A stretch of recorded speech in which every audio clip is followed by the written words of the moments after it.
বিছানার ওপর কাঁথা মোড়ানো ফরিনার দুর্বল দেহটা শুয়ে আছে। বিদ্যুৎ নেই। ঘরের এক কোণে লণ্ঠন জ্বলছে। ফরিনার চোখ বোজা। লতিফা পায়ে পায়ে হেঁটে এসে নিঃশব্দে ফরিনার শিয়রে দাঁড়ালো। ক্ষীণস্বরে ডাকল, খালাম্মা ঘুমাইছেন? ফরিনা ধীরে ধীরে চোখ খুললেন। চোখের দৃষ্টি খোলা। কিছু মুহূর্তের ব্যবধানে বয়সের তুলনায় একটু বেশিই যেন বয়স্ক দেখাচ্ছে। ফরিনা কিছু একটা বললেন। লতিফা বুঝল না।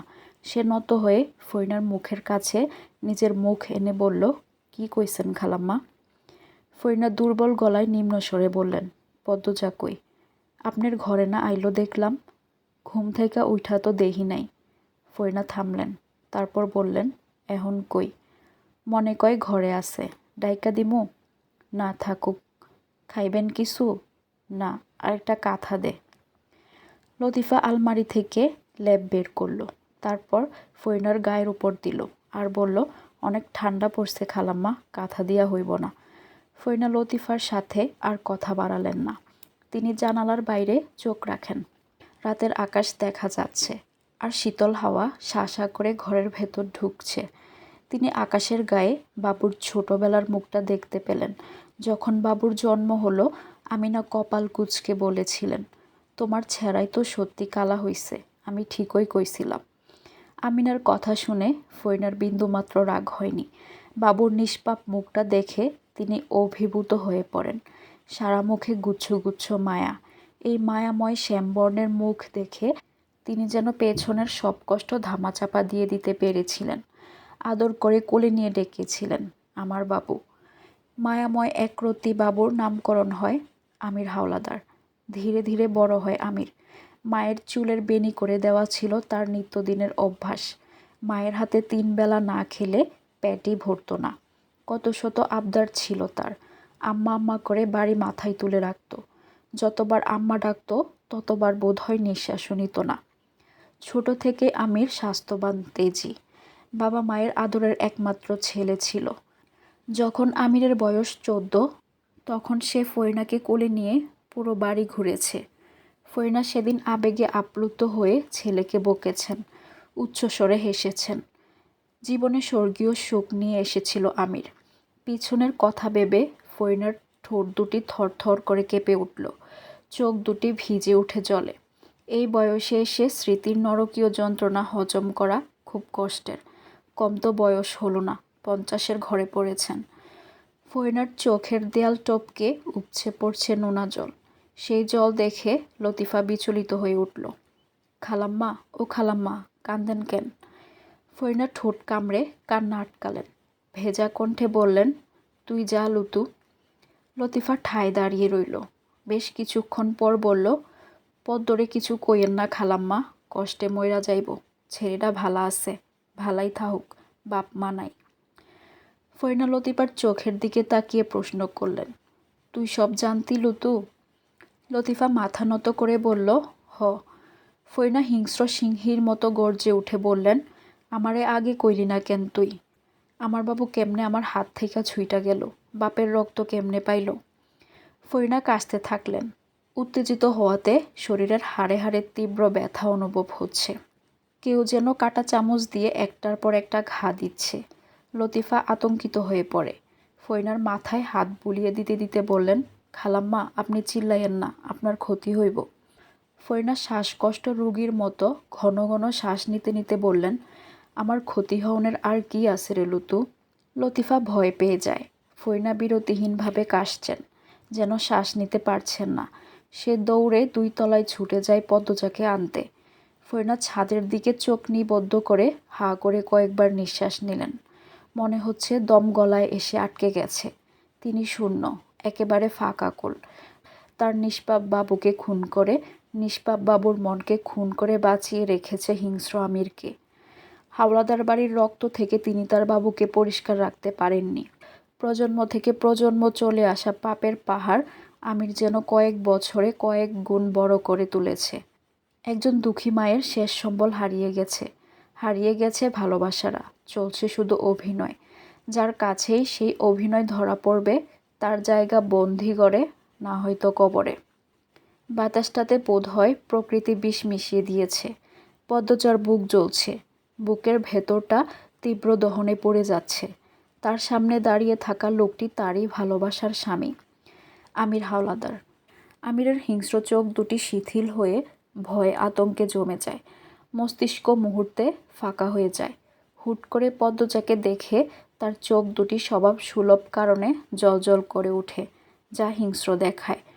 কিন্তু এই মুহূর্তে তার হৃৎপিণ্ড দ্রুত গতিতে লাফাচ্ছে, হাত থেকে বেল্ট পড়ে যায়। আর চোখে বিবস্ত্র মেয়েগুলোকে একবার দেখে তার মাথা চক্কর দিয়ে উঠল। এ কোন সময়ে পদ্মজার উপস্থিতি! পদ্মজার গাল বেয়ে জল মেঝেতে পড়ে। আমির দ্রুত পায়ে পদ্মজার কাছে আসে। পদ্মজাকে ছুঁতেই পদ্মজা ছ্যাদ করে উঠল। ঘৃণাভরা দৃষ্টি নিয়ে তাকায় আমিরের দিকে। আমির জোর করে পদ্মজাকে তুলল। পদ্মজা জোরে জোরে কাঁদতে থাকলো। সে 2 হাতে ধাক্কা দেয় আমিরকে, কিন্তু এক চুলও দূরে সরাতে পারেনি। আমির পদ্মজা 2 হাত পিঠের দিকে নিয়ে নিজের এক হাতে চেপে ধরে। অন্য হাতে পদ্মজার মাথা বুকের সাথে চেপে ধরে বলল, কিছু দেখোনি তুমি? তারপর উচ্চস্বরে কাউকে ডাকলো, আরবিদ, দ্রুত মেয়েগুলোকে ঢেকে দাও। আমিরের ডাক শুনে সেকেন্ড কয়েকের মধ্যে একজন দৌড়ে আসে। দেখতে শ্বেতাঙ্গদের মতো, লাল চুল, তার হাতে কাপড়। সে দরজা পেরিয়ে মেয়েগুলোকে ঢেকে দিতে যায়। পদ্মজা কপাল দিয়ে আমিরের বুকে আঘাত করে আর্তনাদ করে বলল, ছাড়ুন আমাকে, আমার ঘেন্না হচ্ছে আপনাকে, কত নিকৃষ্ট আপনি। আমির বুঝতে পারছে না তার কি করা উচিত। আচমকা ঘটনায় সে হতবুদ্ধি হয়ে পড়েছে। পদ্মজা ধস্তাধস্তি শুরু করে। তার সারা শরীরে যেন পোকারা কিলবিল করছে। মেয়েগুলোর মধ্য থেকে একজন মেয়ে হাউমাউ করে কেঁদে উঠে বলল, আপা, আমরারে বাঁচান, এই লোকটা আমরারে মাইরা ফেলব। আরভিদ নামক শ্বেতাঙ্গ লোকটি চোখের পলকে মেয়েটির গালে থাপ্পড় বসালো। মেয়েটি আম্মা বলে কেঁদে ওঠে। পদ্মজার বুকের হাড়ে হাড়ে কাঁপন ধরে। এসব কি হচ্ছে? কেন হচ্ছে? সব দুঃস্বপ্ন হয়ে যাক, হয়ে যাক। পদ্মজা গলা ফাটিয়ে চিৎকার করে উঠল, ছাড়ুন আমাকে। আরবিদের থেকে পাওয়া কাপড়ের একটু অংশ বুকের সাথে জড়িয়ে ধরে একটা মেয়ে পদ্মজাকে দেখছে। পদ্মজাকে দেখে মেয়েটার মনে হচ্ছে এই মানুষটা ভালো, এখানের সবার মতো খারাপ না। তাই সে অনুরোধ করে বলল, আমাদের বাঁচান আপা, আমাদেরকে অনেক মারে ওরা। আমির কিছুতেই পদ্মজাকে হটাতে পারছে না, যেন জায়গায় জমে আছে। মেয়েটির কথা শুনে আমিরের মাথার রক্ত টকবক করে ওঠে। সে তার রক্ত চক্ষু দিয়ে ভয় দেখালো। আরভিদ মেয়েটির পেট বরাবর লাথি মারে। মেয়েটি কুকিয়ে ওঠে, কাপড়ের অংশ থেকে দূরে সরে গিয়ে দেয়ালের সাথে গিয়ে ধাক্কা খেলো। নগ্ন দেহটি দেয়ালের সাথে ধাক্কা খেয়েই মেঝেতে পড়ে গুটিয়ে যায়। পদ্মজা মেঝে থেকে তুলে নিল ছুরি। আরবিদ কিছু বুঝে ওঠার আগেই পদ্মজা তেড়ে এসে মুখ দিয়ে অদ্ভুত উচ্চারণ করে আরবিদকে আঘাত করল। আরবিদের পরনে ঘন জ্যাকেট ছিল, তাই তার বেশি আঘাত লাগেনি। তবে সে আকস্মিক আক্রমণে ঘাবড়ে যায়। পদ্মজাকে আঘাত করতে চায়। আমির চেঁচিয়ে উঠল, আরবিদ থামো। আরবিদ থামলেও পদ্মজা থামল না। সে আবার আঘাত করতে উদ্যত হয়। ধরে ফেলল আমির। পদ্মজা হিংস্র বাঘিনীর মতো ফুসফুস করতে থাকে। তার শরীর কাঁপছে ক্রোধে। পদ্মজার রাগ দেখে আমির প্রচণ্ড অবাক হয়। পদ্মজার রাগ সে কোনোদিন দেখেনি। ফ্রান্স থেকে তারা অনেক যন্ত্রপাতি আনে, তার মধ্যে একটি পদ্মজার হাতের ছুরি। সে ছুরির ধার বিষের চেয়েও ধারালো। সে ছুরি পদ্মজার হাতে। আমির জোর জবরদস্তি করে পদ্মজার হাত থেকে ছুরি ফেলে দিল। মেয়েগুলো ভয়ে কাঁপছে। তারা এখন পদ্মজাকেও ভয় পাচ্ছে। এত সুন্দর মেয়ের তেজি রূপ দেখে মনে হচ্ছে 1000 বছর ধরে যুবতীদের রক্ত দিয়ে গোসল করে সৌন্দর্য রক্ষা করা এক ভয়ঙ্কর সুন্দরী ডাইনি তাদের সামনে দাঁড়িয়ে আছে। আমির পদ্মজাকে জোর করে টেনে হিঁচড়ে ঘরের বাইরে নিয়ে আসে। পদ্মজা হাত পা ছুটাছুটি করছে, চিৎকার করছে। দূরেই দাঁড়িয়েছিল আরেকজন লোক। তার চুলগুলো মেয়েদের মতন, অনেক লম্বা, তবে ফর্সা। এত চেঁচামেচি শুনেও ভেতরে যায়নি, কারণ আমির না বললে তারা এক পাও নড়ে না। আমির পদ্মজার সাথে ধস্তাধস্তি করতে করতে বলল, মেয়েগুলোকে সামলাও, দ্রুত যাও, আরবিদকে সাহায্য করো। লোকটি আমিরের আদেশ মতো চলে গেল। পদ্মজা নিজের কান দুটি বিশ্বাস করতে পারে না। তার স্বামীর কণ্ঠে একই শুনছে সে। বুকের জ্বালা পোড়া বেড়ে চলেছে। মরে যেতে ইচ্ছে করছে তার। আমির পদ্মজাকে একটা ঘরে নিয়ে আসে। পদ্মজা নিজের মধ্যে নেই। সে কিরমির করছে, কাঁদছে। আমির পদ্মজাকে একটা চেয়ারে বসিয়ে দ্রুত চেয়ারের সাথে বেঁধে ফেলল। তখন পদ্মজার সুযোগ ছিল আমিরকে ধাক্কা মেরে পালানোর চেষ্টা করার, কিন্তু সে পারেনি। সে কার থেকে পালাবে? নিজের স্বামীর থেকে, যাকে সে ভালোবাসে, যে মানুষটা তাকে বুকে নিয়ে ঘুম পাড়ায়, খাইয়ে দেয়, শত শত আবদার পূরণ করে। পদ্মজা ডুকরে কেঁদে উঠল। এক হাতের উপর কপাল ঠেকিয়ে কাঁদতে কাঁদতে বলল, আমি মেনে নিতে পারছি না। আমির পদ্মজার চেয়ে কিছুটা দূরে চেয়ার নিয়ে বসল। তার চোখে মুখে আতঙ্ক। সে চেয়ে রইল পদ্মজার দিকে। পদ্মজার চোখ তুলে তাকায়। আমিরের চোখে চোখ পড়ে। সে ঠোঁট দুটি ভেঙে কেঁদে বলল, আপনি আমাকে বাঁধতে পারলেন? আমির কিছু বলল না। পদ্মজা বলল, আপনি ওভাবে মেয়েগুলোকে মারতেও পারলেন? আমির আগের অবস্থানেই রইল। পদ্মজা নাক টেনে বলল, এত খারাপ আপনি? এত বেশি? মেয়েগুলোকে কেন মারছিলেন? আমির শুধু চেয়েই আছে। পদ্মজা বলল, এত নিষ্ঠুর আপনি? সব দুঃস্বপ্ন হতে পারে না? আমির পদ্মজার প্রশ্ন উপেক্ষা করে বলল, রিদওয়ান কোথায়? পদ্মজা কান্না থামিয়ে হাসল। ধারালো সেই হাসি। ঠোঁটে হাসি রেখেই বলল, আমাকে পাহারা দিতে রেখেছিলেন? মারতেও কি বলেছিলেন? যা বলছি উত্তর দাও। পদ্মজা সেকেন্ড কয়েক আমিরের মুখের দিকে চেয়ে রইল। তারপর বলল, মেরে দিয়েছি। আমির চমকে উঠল।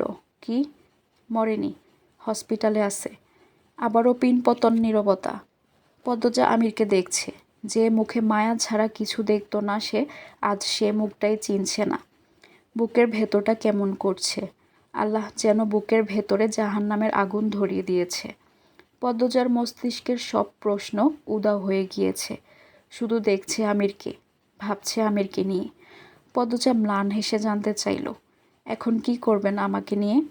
বুকে ছুরি চালাবেন নাকি রামদা? মারার জন্য আর কিছু কি আছে? আমির নিশ্চুপ। সে নিজেও জানে না সে কি করবে। পদ্মজা বলল, পশুরা কাউকে ভালোবাসে? আমির মুখ খুলল, বাসে বোধ হয়। পদ্মজা হাসল। হাসতে হাসতে চেয়ারে হেলান দিল। তারপর আবার সোজা হয়ে বসল। গুরুতর ভঙ্গিতে বলল, মেয়েগুলোকে ছেড়ে দিন। অসম্ভব। আমি ঠিক ছাড়িয়ে নেব। আর কিছু করো না। কি করবেন? একটু ভয় ডর ঢুকাও মনে। বিশ্বাস করুন, আপনার বুকে ছুরি চালাতে আমার খুব কষ্ট হবে। আমির চকিতে তাকালো। পদ্মজা কথাটা বলে কাঁপতে থাকলো। নিয়তি তাকে কোথায় নিয়ে যাচ্ছে, কি বলাচ্ছে? এই কথাটা সে মন থেকে বলেনি। সে কিছুতেই এমন কথা বলেনি। আমির নিজেকে সামনে নিয়ে বলল, ভালোই তো ছিলাম আমরা। মুখোশধারীর সাথে আবার ভালো থাকা। একদম মায়ের মতো হয়েছ, নিখুঁত অভিনেতা। বাধ্য হয়ে। কে করেছে বাধ্য আপনাকে? তোমার আদর্শ, তোমার পবিত্রতা। আপনি কলুষিত করেছেন।